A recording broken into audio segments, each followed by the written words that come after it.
Thank you. It's very nice to be here. Thank you for the nice introduction. My thanks to Cynthia Johnson and all the other people who labored so hard to put this evening together. I was going to talk about George Bush. It's a very unpleasant subject, but I thought I'd start with the heart of it all. George Bush, President Bush, has been called inconsistent lately, and I want to disagree with that. He's called inconsistent because people have noted that in his policy toward China, he is very patient. China has a repressive regime. There are no open political parties or open press and all that stuff. And yet Bush says we should not impose a moral litmus test on China. We should have patience. It's a country that's going through changes that may take a long time. So there's a forbearance in regard to China. The inconsistency, some people say, is the prohibitive approach he shows toward Cuba, for instance, where there is a moral litmus test, where demands are made that they must make all the kinds of reforms that he's not demanding on China, all the kinds of guarantees of personal freedom, although nobody has been killed in Cuba because of their personal views. There are no death squads in Cuba. There are plenty of them in El Salvador. And others have said he's inconsistent because he doesn't make demands on El Salvador, but in fact gives aid to El Salvador. Even that he's been demanding of the Soviet Union, where there's been a wide growth of procedural democracy and dissident opinion and dissident publications. There are more dissident ones than communist ones now. So that the communist ones really are the dissidents practically, and yet there are severe strictures being put on the Soviets. Why this inconsistency? Why this favoritism toward China, and yet why so severe toward the others? Why the favoritism toward El Salvador? I argue there's no inconsistency. There's a hypocrisy in his words and his demands and his postures, but it's very consistent. The one thing that George Bush always is consistent. He's absolutely consistent. And what's consistent about China is that they're opening their doors to private investment, to the multinational corporations on terms that are very favorable to those multinational corporations. They are privatizing their economy. They are dismantling portions of it. They are providing immense markets of cheap labor. So China has a policy that has been very good for multinational corporate investment, for the acquisition of resources, cheap labor, and wealth. The function of capitalism, the essence of capitalism, is to convert nature into commodities and commodities into capital. And China has been cooperating in a way that Cuba hasn't, nor even the Soviet Union as of yet. And it's also the way that El Salvador and Honduras and Guatemala cooperate. The goal of U.S. policy is, I would argue, to make the world safe for private corporate capital investment, to make the world safe for that process of capital accumulation, to make the world safe for multinational corporate control of the land, the labor, the resources, and the markets of other countries. To do all that, you need to maintain a global military machine with literally 800 or 900 bases around the world. You need to maintain fleets that travel the oceans and squadrons of bombers that could hit anywhere. Now, it's argued that that isn't what it's about. Bush, and that's where the hypocrisy comes in, Bush argues that, of course, and others like him, that the professed goal is something else. The goal is, well, U.S. national security. We need all these bases because we have a, I'm going to take the Bible off. We need all these bases because we had the threat of the Soviet Union. Well, back in the height of the Cold War, I argued that that was never the threat. To be sure, the Soviet Union was a threat. It represented an alternative social system where the land, labor, and resources were being used in a very different way. It also gave aid to other revolutionary movements. So in that sense, it was a threat. But the Soviet Union as an entity itself was not a threat to the United States as a national security entity. And in fact, now that the Soviet menace is evaporating and the Soviets are moving toward a capitalism. Now that the Warsaw Bloc has broken up and the communist countries of Eastern Europe have been replaced for the most part by right-wing capitalist countries that are worshiping the most retrograde components of conservative capitalist society, now that that's happening, the question arises, why do we still need this global military machine? For 40 years we heard it was to keep the Russians away from your sister. And what now? What is the reason now? Well, we also hear that the professed goal is democracy, that we need all these interventions in places because we are supporting democracy. But the record shows that, in fact, we have intervened to overthrow democracies.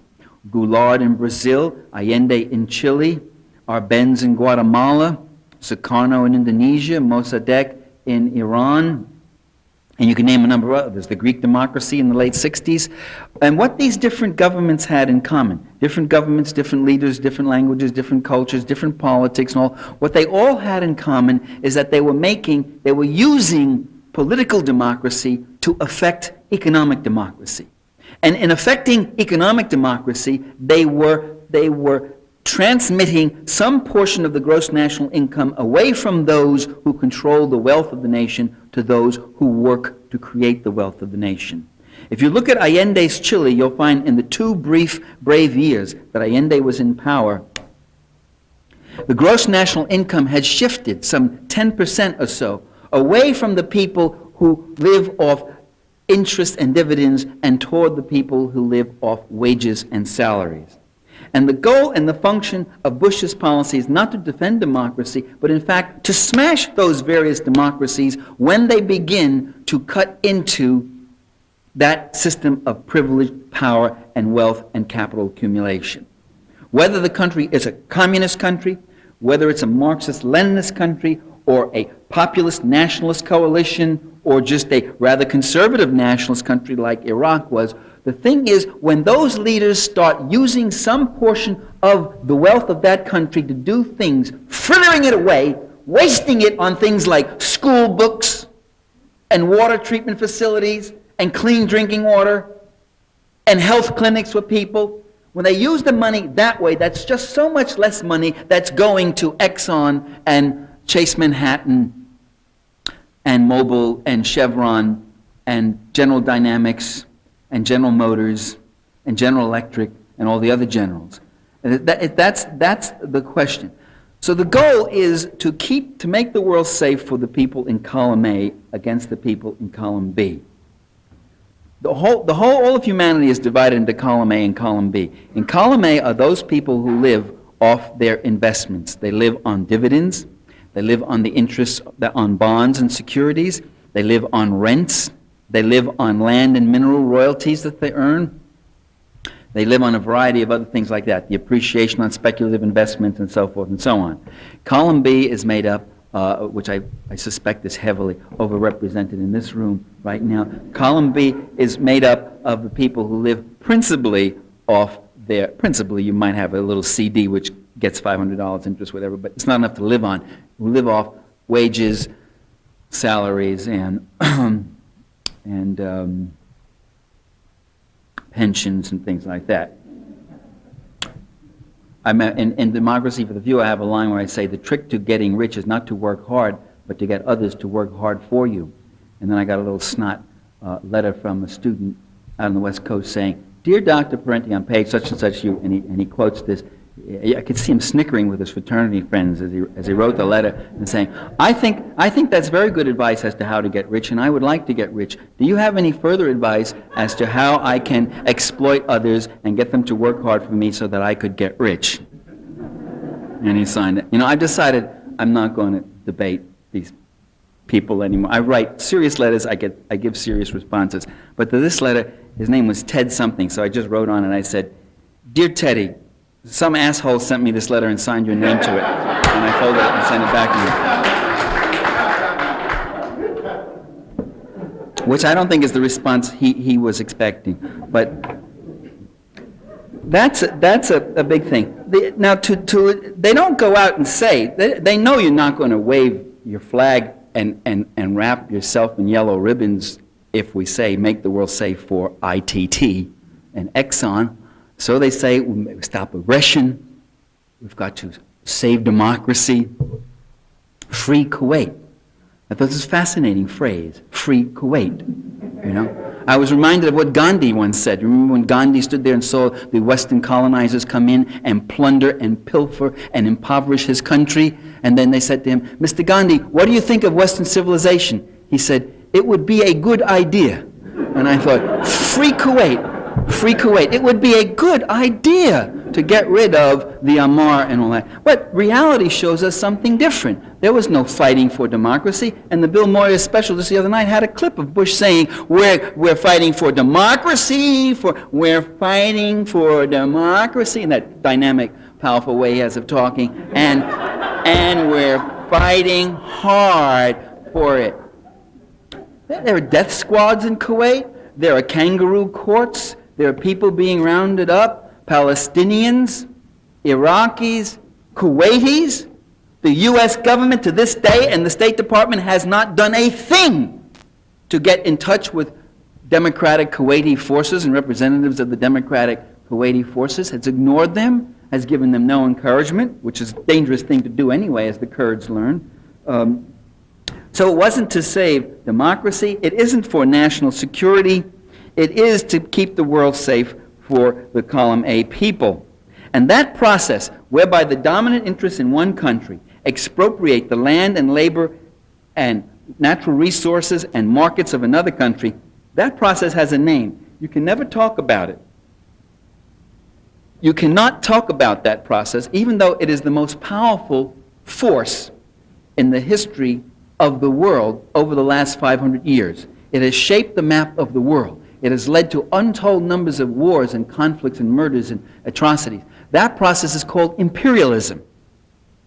And that process goes on today just as it went on with the Portuguese in Africa and the French and the Dutch and the Belgians and the British. What these nations did in places like Africa, Latin America, Asia, Ireland, India, what they did in impoverishing these countries. The third world is not underdeveloped.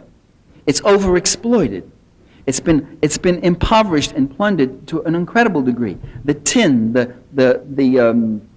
copper, the bauxite, the manganese, the cotton, the cocoa, the rubber, the oil, the silver, the gold, and the labor, and the slaves, and you can go on the list of things that for 500 years the dominant interests of one country, generally Western European, North America, and much later on Japanese, have done to Asia, Africa, and Latin America. That process is still going on today. That process of expropriation. There's very little direct colonization. They no longer own the countries. They just own the economies and control the wealth and much of the infrastructure in these countries.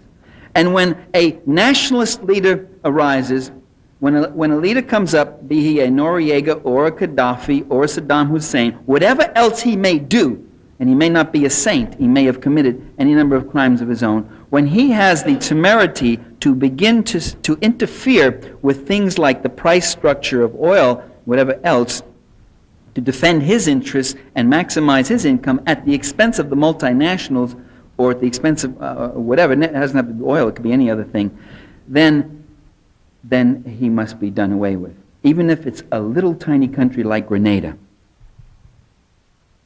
You could say, oh, wait a minute, Grenada isn't an economic threat to the multinationals. What do you got in Grenada? Just nutmeg, and you can always get that nutmeg from Africa. That's right, but the invasion of Grenada wasn't, and Reagan was right. He said it's not a matter of nutmeg. I said it's the first time I agreed with the guy. It's not for a direct economic interest. It's to serve notice to the people of Grenada that they cannot develop an alternative social order. To serve notice to the people of the Caribbean that if any of you try this, this is what you're going to get. You're going to get the 102nd Airborne on your neck. That stuff, that the labor in your country and the resources of your country and the markets of your country belong to us. You get the hole in the ground, you get the pollution, you get the shanty towns, you get the disease, you get the typhoid and the contaminated water systems, you get the bloated kids, you get the starving people, you get the underemployment, but we skim the cream. And if you try to tamper with that, you will get it. In 1954, when Mossadegh was overthrown after he had nationalized the oil of Iran, he was overthrown by the CIA, which was led, the whole CIA project in Iran was led by a man named Kermit Roosevelt, who, after the overthrow of Mossadegh, Kermit Roosevelt was then given as his reward a six-figure salary, 1954, with Gulf Oil Company. That was his reward. And at that time in 1954, the New York Times ran an editorial and said, let this serve notice to other nations who get too extreme-minded that the resources and the investments of responsible elements of the world shall be protected. So I don't have the exact quote. I'm sorry, I should have brought it with me. It says it very explicitly, that if you tamper, that oil in your ground belongs to us, and if you touch it, we'll kill you. It's a kind of a national security mafia approach to things. What kind of governments do we want? Not socialist governments, not national self-development governments, not populist reformist governments, not governments of that kind. We want governments, or not we, I mean the ruling interests in this country want governments that are defined as client-state government. A client-state government is a government that's ruled by a comprador class. A comprador class is a class who defines its interests totally as being totally coterminous with the foreign investors. The Al-Sabah family in Kuwait, the Saudi family in Saudi Arabia, who literally expropriate. No, in fact, they named the country after them. The country used to be called Arabia, remember? Lawrence of Arabia and Arabian Nights and all that. It's now Saudi Arabia. It's named after the family. They have literally hundreds of billions of dollars. Actually, a couple of $1 trillion, those two families have the equivalent of a couple of trillions of dollars invested in U.S. banks, U.S. corporations, U.S. real estate, and U.S. Treasury notes. That's the kind of family they want. That's the kind of ruling class. They want a client state. They don't want a Colonel Nasser in Egypt who nationalizes the Suez Canal and takes the earnings of it to give the Egyptian masses free public education. For the first time in 3,000 years of history, free public education. They don't want him. And John Foster Dulles gets up and says President Nasser is the Hitler of the Nile. Remember that one? Hitler of the Nile. They don't want a Gaddafi who comes in Libya and nationalizes the oil and takes the earnings and investments of it and builds reclamation, plants 40 million trees and puts in healthcare systems and redistributes income to the mass of the people, education, all that sort of thing. Gaddafi, a Hitler madman. That's the thing they don't want. They want a client state. They want leaders who say, come on in, here it is, it's all yours, take what you want out of it, you get name the terms you want, there's no occupational safety laws, there's no environmental protection laws you have to worry about, there's no minimum wage, there's no child labor laws, hire whoever you want. Just make sure you give me my cut, and if they get out of line, if they try to organize and all that, we'll come down on them with our civil guard or our death squads who are trained and financed by your people. Thank you. Well, we got a good little thing going here. That's the client state. And at home, you get the same kind of class war. You may not think so, but look at the last Bush budget. Increased spending for the National Security State, Environmental Protection Agency, frozen at last year's level. Federal retirement programs, cut $3 billion. Medicare, this is Bush's proposals, cut $5.5 billion. Children's nutrition, cut $400 million. $400 million cut from the children's nutrition, from the WIC program, Women, Infant, Children's.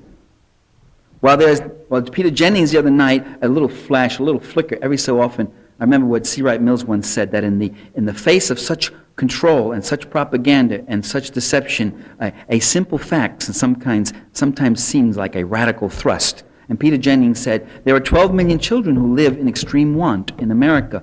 Many, if not most, don't get enough to eat. By the end of the month, the cupboard is bare, and they must go hungry. Well, children's nutrition, cut $400 million. $400 million! What the Pentagon spends in 12 hours was cut.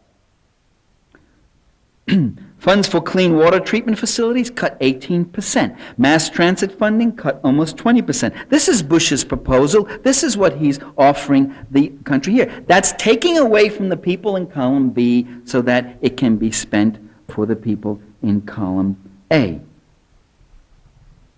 We hear from conservatives that the public sector spending just takes us down the slippery slope of socialism. But that's not entirely true, by the way. But by the way, this welfare spending on welfare, the total welfare budget last year was $8.8 billion. That's less than 1% of the budget. That's what was spent on the people below the poverty level. And besides, they do go in for socialism of another kind, a socialism for the rich. There's socialism for the diseconomies of capitalism. For years, I remember I used to hear about the poverty of Appalachia, the forgotten people of Appalachia. Appalachia was the shame of the nation. We must have a war on poverty. And I wondered, well, isn't that interesting? Who made Appalachia so poor? Appalachia, like Indonesia, like Chile, like Bolivia, like Iran and Iraq. Appalachia is a rich country. It's not poor. It had something very rich. It was called gold. It was called black gold, or coal, as we know it. Coal, the nickname for coal back in the late 1900s was black gold. Appalachia was rich.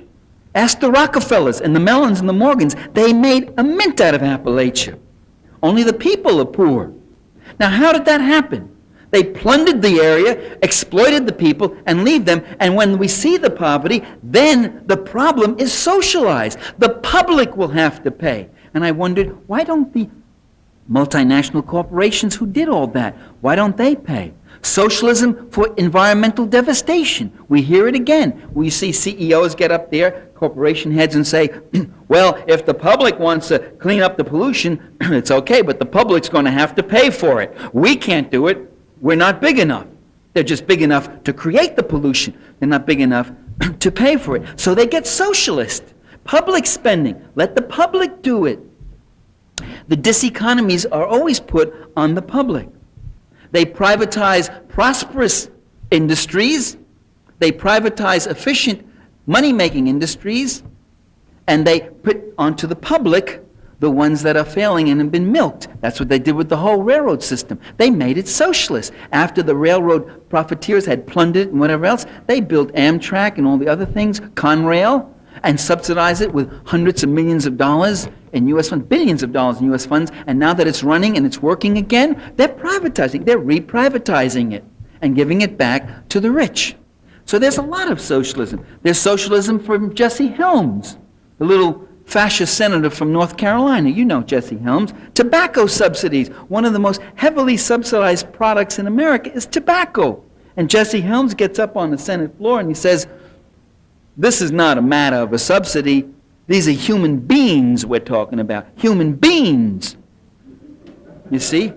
Unlike food stamps, which of course don't involve human beings. Those are just little pieces of paper, which he cuts and fights and opposes. But subsidies for the big farmers, no socialistic handouts for hungry infants, but for the tobacco industry, okay. For the electronics industry, okay. For the telecommunication industry, okay. For the defense industry, where 70% of the research and development the equity is provided by the Pentagon itself, okay. That's all socialism. Socialism for medical schools. Every doctor in America, including the right-wing Neanderthal ones who oppose anything that might cut into their incomes, like socialized medicine, every doctor in America is subsidized. There's no one who goes through medical school, even if he pays full tuition, who is paying the real full cost of that medical education. There are federal funding of all kinds involved in construction and plant and research and so forth and so on.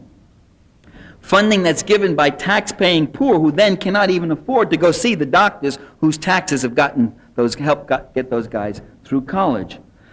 Taxes from millions of working poor.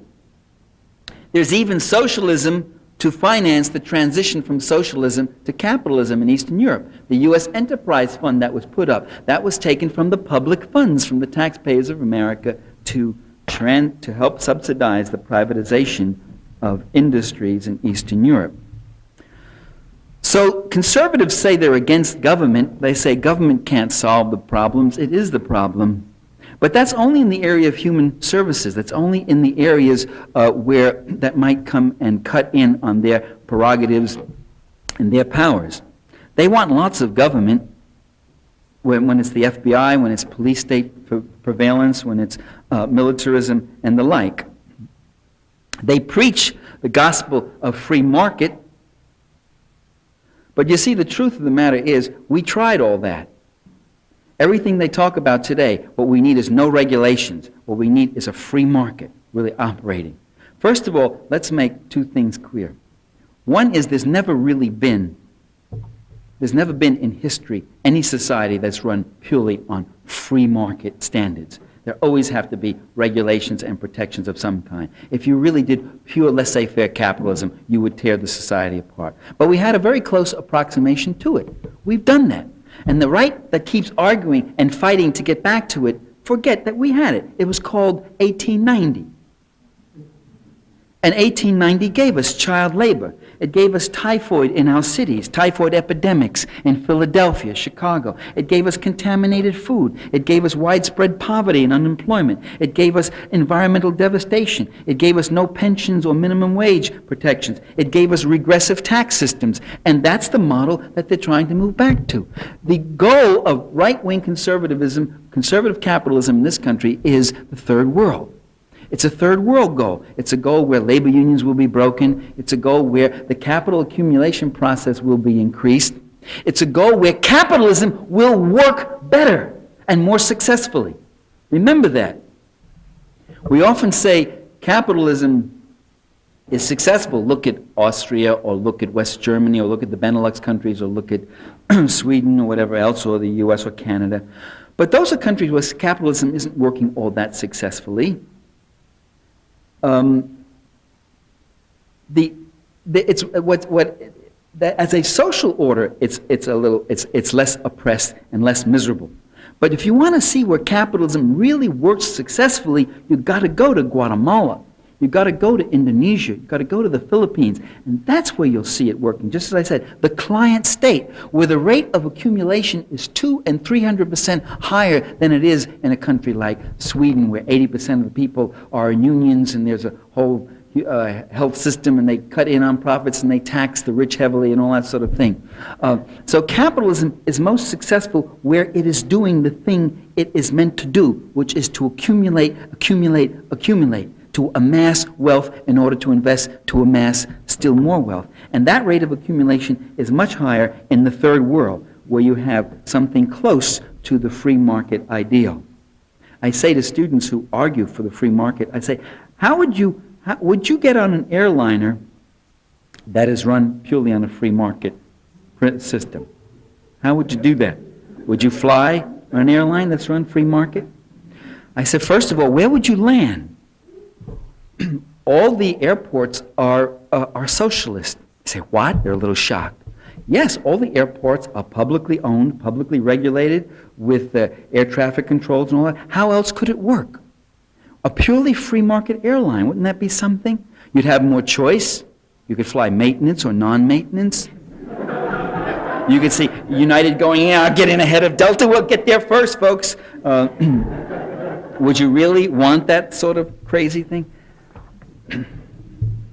The Gulf War was part of that mythology. I think it was part of looking for new adversaries, creating new adversaries now that there's a shortage of old ones, so as to justify the keeping of this global military machine. And it was also to serve notice to everybody in the Middle East that we call the tune on how your country is going to be run. And if you have the audacity to oppose us, this is what's going to happen to you.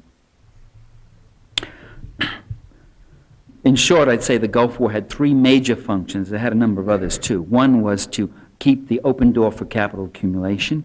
Two was to maintain and magnify the military-industrial complex. And three, to keep the global military machine intact and give reasons for it. That war has taught this country the wrong lessons. that if there can be a one-sided slaughter, then it's just. That we can rejoice over our high-tech weapons of mass destruction. This whole idea that Bush should be applauded because the policy was successful, the resolution in Congress, we support our president who unerringly, the phrasing of it was, I mean, it's, you know, that's what they used to do in Nuremberg for Hitler, unerringly, who unerringly brought us to victory, as if the success of the policy was its own justification. I mean, Hitler took Poland in 2 weeks. Does that mean it was a brilliant, successful campaign? Does that mean it's a policy we support? And even if you didn't like Saddam Hussein, and even if you thought he should get out, is that what you do? Murder his people in large numbers? I mean, I hate the government of Guatemala, and I hate the government of El Salvador.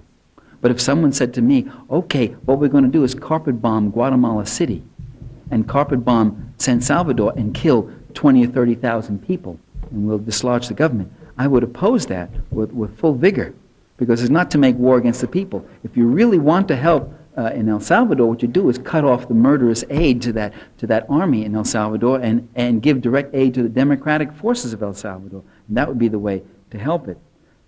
So this idea, this idea that you demonize the leader and the leader is associated with his people, then gives you license to destroy the people. And if you can do that without losing too many of your own, then you've won a really great victory. This is the kind of thing we've got to continue to argue against and educate against. Now, a lot of the American people weren't that vicious, and they weren't that Neanderthal, although they seemed it. The polls show, the surveys done, many people showed that the more they watched television, the more misinformed they were. The more they believed that Saddam Hussein was going to invade Saudi Arabia, the more they believed that the oil supply wouldn't be coming to America. I mean, they had a whole bunch of misapprehensions. The less they knew about Kuwait's slant drilling of the Rumaila oil fields, the less they knew about any number of other things.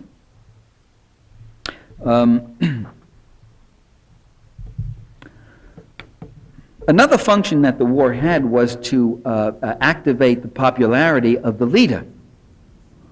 Alexander Hamilton, in his Federalist Paper number 6, argues that many leaders throughout history have, and he wrote this in September of 1789, many leaders have pursued foreign adventures in order to win popularity at home. And if you remember that in July of 1990, George Bush's popularity had dropped 20 points. The S&L scandal was up. The state of the economy was up. Now the air conditioning's back on. I'm just put this.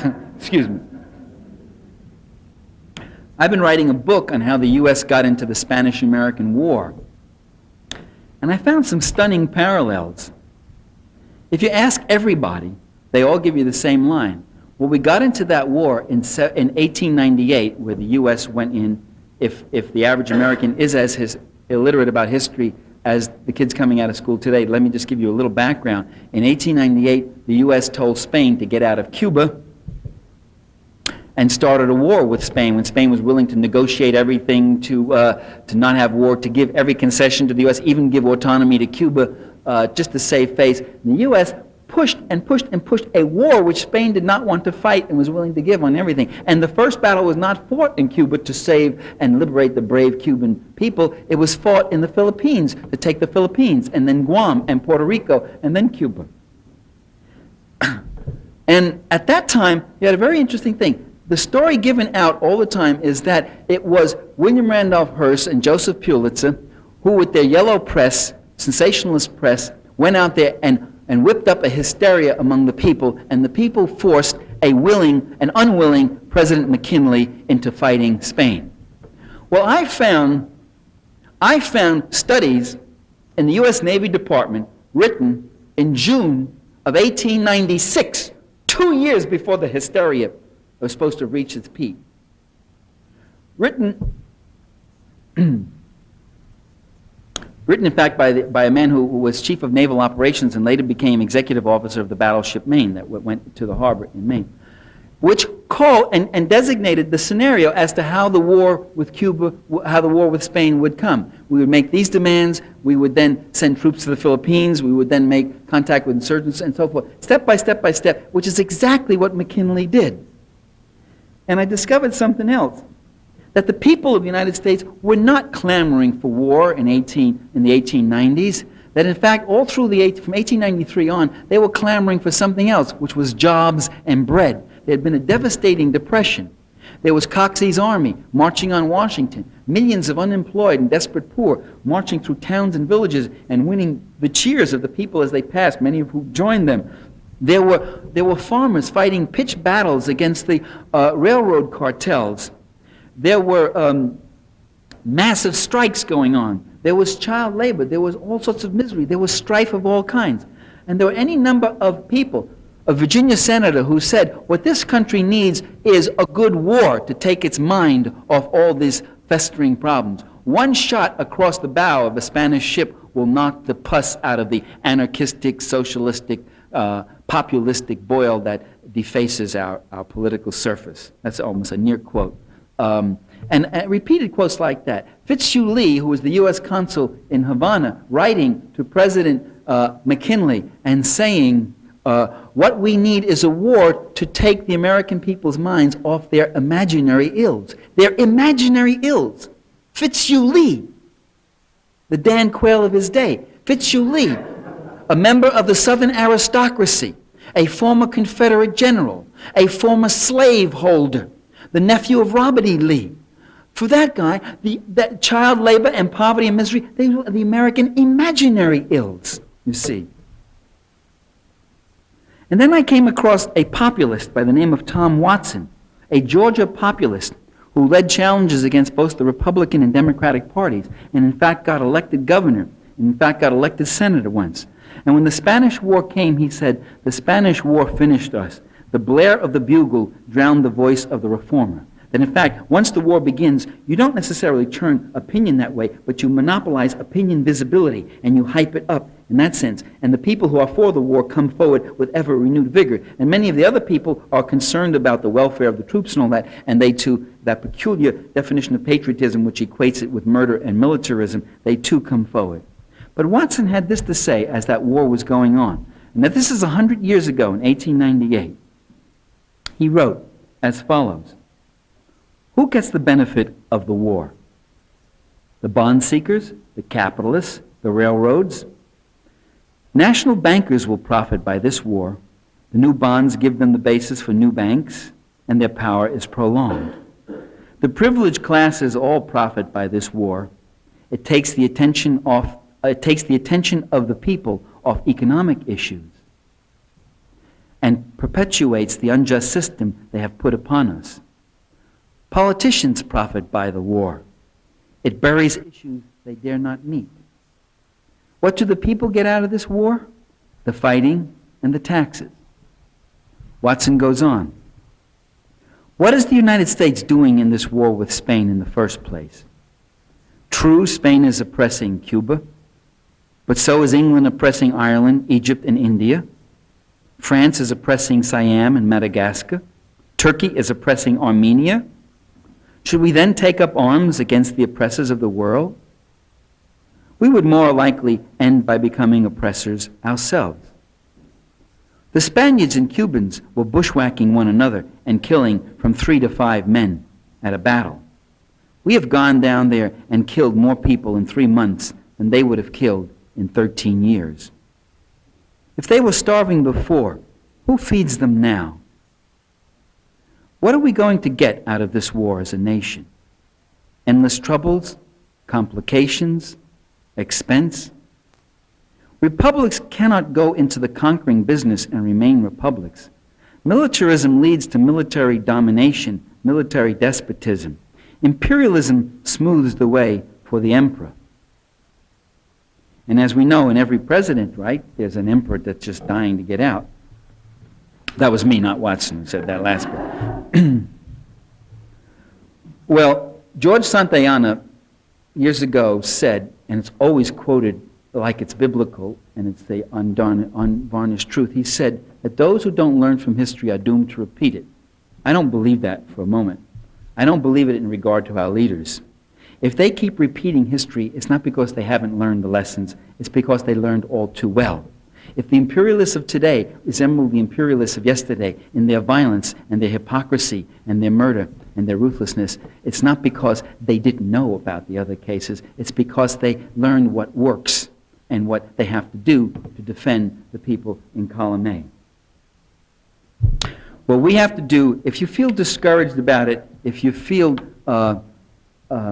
defeated and all those things, feel that. It's okay. Feel discouraged, feel disgusted, feel defeated. Feel that for a while, and then get back up and start fighting again. It's not because it's a good idea, it's not because it would make a better world, it's because we have to. It's out of necessity. It's for our survival, it's for the survival of real democracy, which they are nibbling away at and cutting back at with all sorts of repressive laws, and it's for the very survival of the earth itself. I have a friend who had a neck problem. He went to an acupuncturist, and the Chinese acupuncturist put a needle in his wrist and put one in his leg, and he said, wait a minute, I don't get the connection. I got a neck, my neck is hurting me, and you're putting a needle in my arm and in my leg. What's the connection? And the Chinese acupuncturist said, whole body connected, take a look. You know, that typical Chinese gentle contempt for the Westerners' idiocy, you know. And so what we got to say, whole society connected, take a look. Whole universe connected, take a look. It's our universe, and we've got to fight to keep it. Thank you.